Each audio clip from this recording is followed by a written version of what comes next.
Assalamualaikum warahmatullahi wabarakatuh.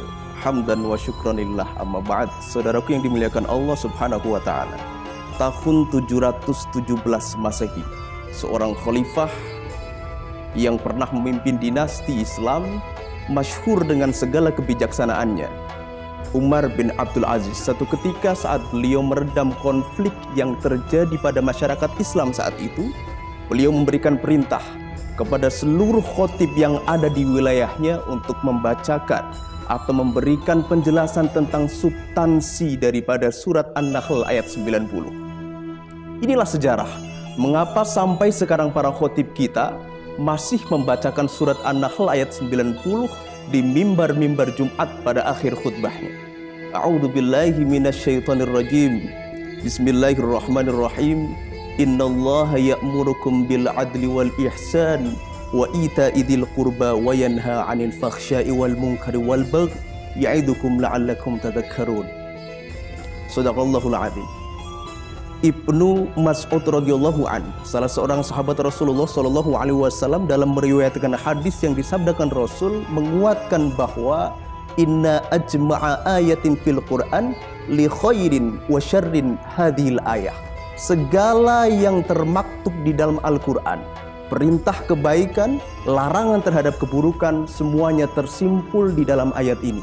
Maka ketika Syekh Fakhruddin Ar-Razi dalam kitab tafsirnya Mafatihul Ghaib menafsirkan ayat ini, beliau menyeratkan ada 3 hal penting yang menjadi perintah dan 3 hal penting yang menjadi larangan yang terdapat dalam surat An-Nahl ayat 90 ini. Perintah yang pertama adalah berbuat adil. Sebagai manusia yang beragama, kita dituntut untuk menjadi pribadi yang moderat dalam berkeyakinan maupun bersikap. Ini akan menjadi sebuah tuntutan bagi kita untuk tidak bersikap ifrat atau sempit hati, sehingga kita bisa menjadi manusia yang bijaksana dalam menentukan segala hal. Kita juga tidak dituntut untuk menjadi pribadi yang tafrit atau berlebih-lebihan, karena syarat daripada adil adalah tidak berlebih-lebihan dan istiqomah. Perintah yang kedua adalah bersifat al-ihsan. Ihsan ini adalah berbuat baik yang tidak hanya sekedar berbuat baik. Wajarnya jika sebuah kebaikan dibalas dengan kebaikan, tetapi al-ihsan adalah ketika kita mampu membalas keburukan dengan kebaikan. Bahkan dalam konteks ibadah, al-ihsan dimaknakan sebagai cara agar kita bertambah khusyuk ketika beribadah kepada Allah, dengan seakan-akan menghadirkan Allah di hadapan kita. Atau sebagai orang awam, kita cukup selalu merasa diawasi oleh Allah dalam segala hal aktivitas kehidupan kita.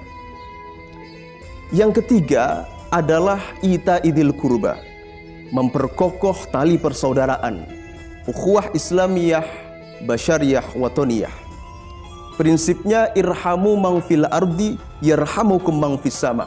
Sebarkan kebaikan, kepedulian, kerahmatan, kasih sayang kepada seluruh makhluk Allah yang ada di bumi ini, tidak hanya manusia. Maka kita pun akan disayang oleh semua makhluk Allah yang ada di langit.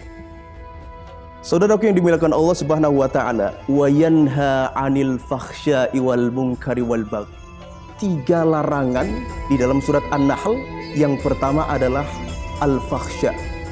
Dalam setiap pribadi manusia, diri kita selalu diliputi dengan syahwaniyatul bahimiyah atau sifat kebinatangan yang ada dalam diri kita. Sifat tersebut mendorong kita untuk melakukan hal-hal yang melampaui batas. Hal yang demikian ini akan cenderung memberikan kita melakukan atau terbiasa melakukan hal-hal yang mungkar. Maka berkaitan dengan larangan yang kedua adalah al-munkar, segala hal yang diharamkan oleh agama dan juga bertentangan dengan norma sosial di masyarakat. Larangan yang ketiga adalah sifat al-baghi, kebengisan. Sifat bengis ini adalah sifat yang cenderung mendorong kita untuk menguasai orang lain, bahkan menjatuhkannya. Diawali dengan takabur, sombong, sehingga kita mampu dengan mudahnya merendahkan orang lain, bahkan menyalahkan tanpa kita memiliki pendapat yang juga belum pasti benar.